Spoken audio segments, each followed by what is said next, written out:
Hello, my name is Tanea Hill. I am currently a graduate student at Brooklyn College University. My major right now is currently media studies.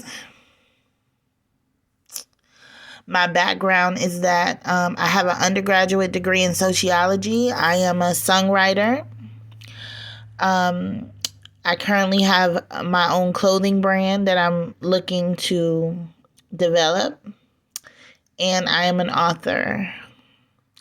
The purpose of this video is to offer Brooklyn College a mini series in the film department that I am currently developing. I hope that Brooklyn College would consider this mini series, or at least guide me into the right direction.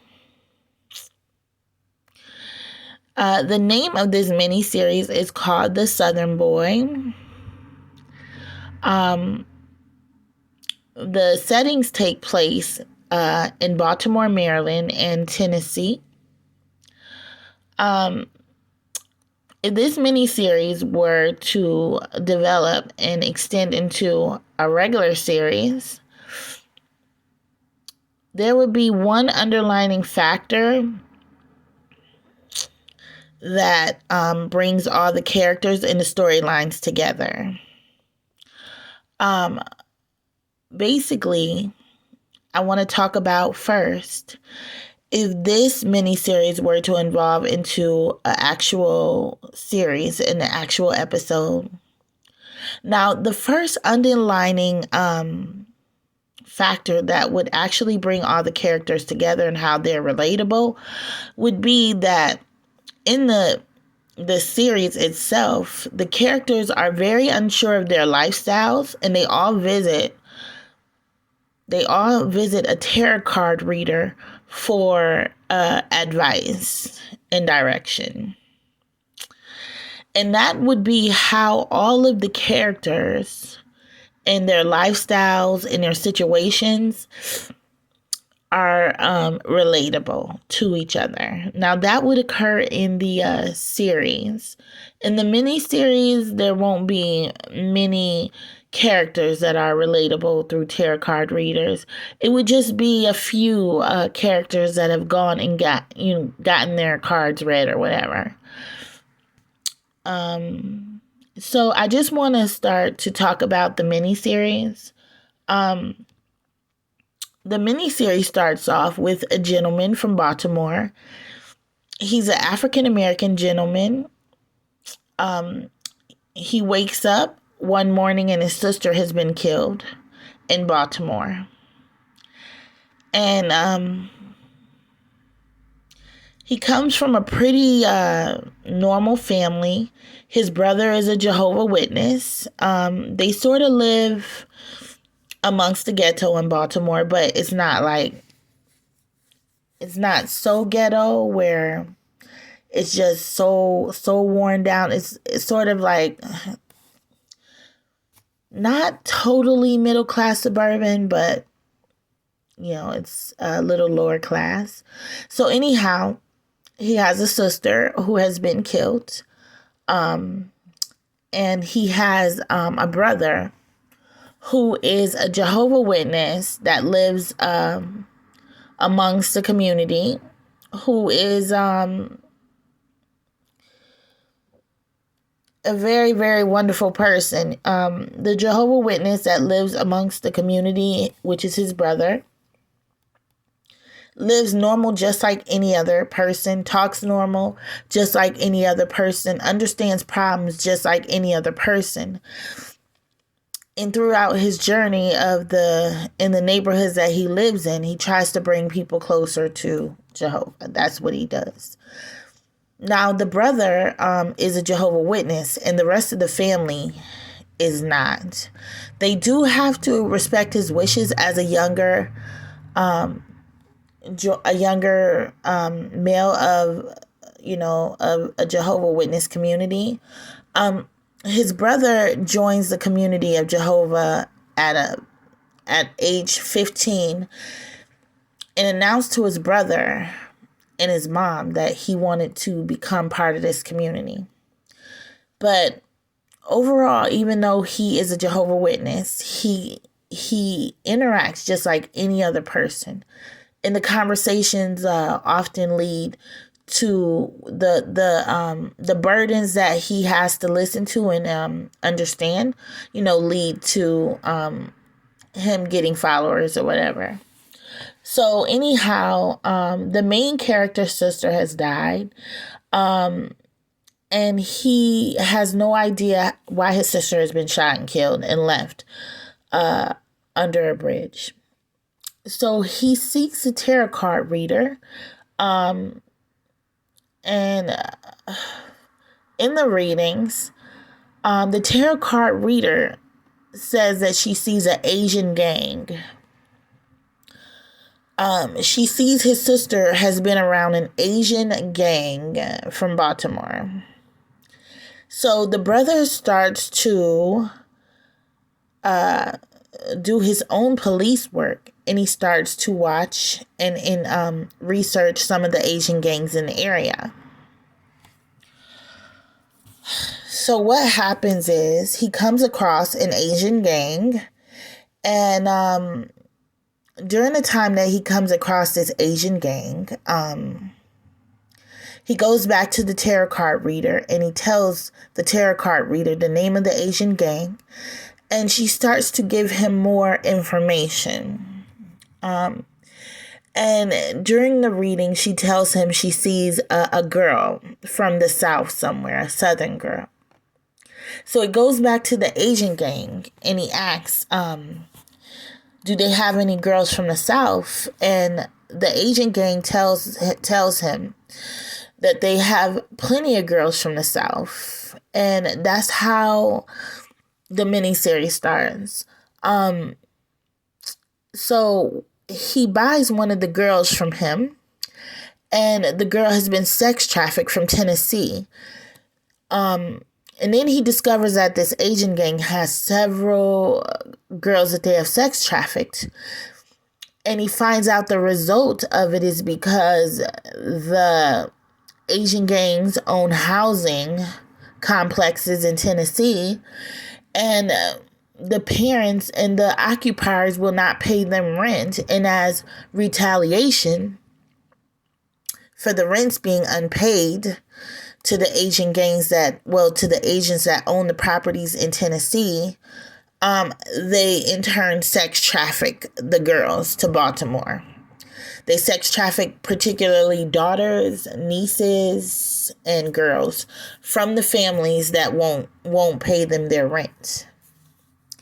So what happens is the main character starts to figure out a way to buy the homes, to buy the properties from the Asian gangs in Tennessee. Well, the Asian gangs that own the properties in Tennessee.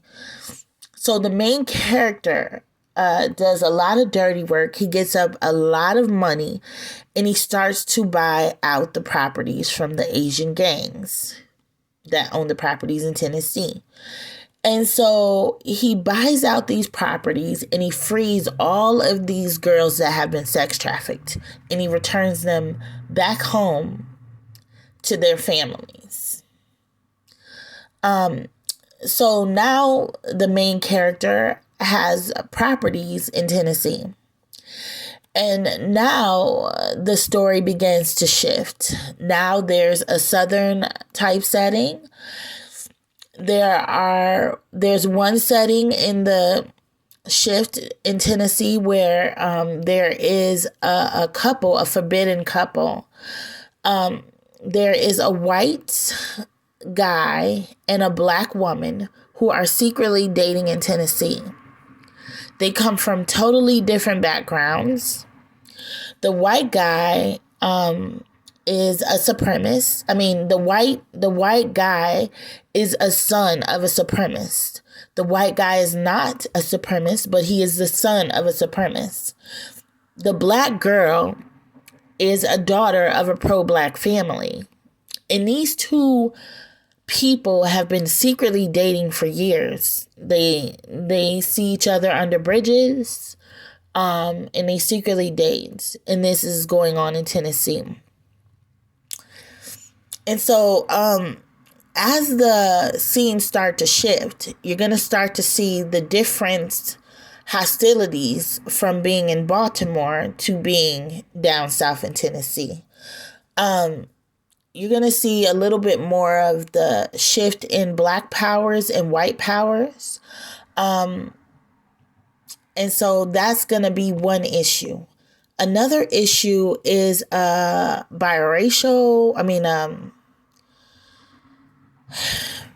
couple that owns a restaurant. They're in their 60s. It's a white woman and a black man. They have been married for years in Tennessee, and they own a restaurant, and they have regular coffee drinkers that come in there every single day that have been coming there for years. And at the end of the miniseries, the miniseries ends with a heartbreak. The coffee drinkers have been sitting in there plotting to rob the restaurant for thousands of dollars. And the miniseries ends with a heartbreak because the robbery has gone wrong. The coffee drinkers, when they rob the restaurant, they end up murdering the owners of the restaurant. And before the owners are murdered, they reveal the faces of who actually committed the robberies. And so the miniseries ends with a little bit of sorrow. Besides that, there's other issues of college sit-ins during Tennessee. During the Tennessee scenes, there's college sit-ins, and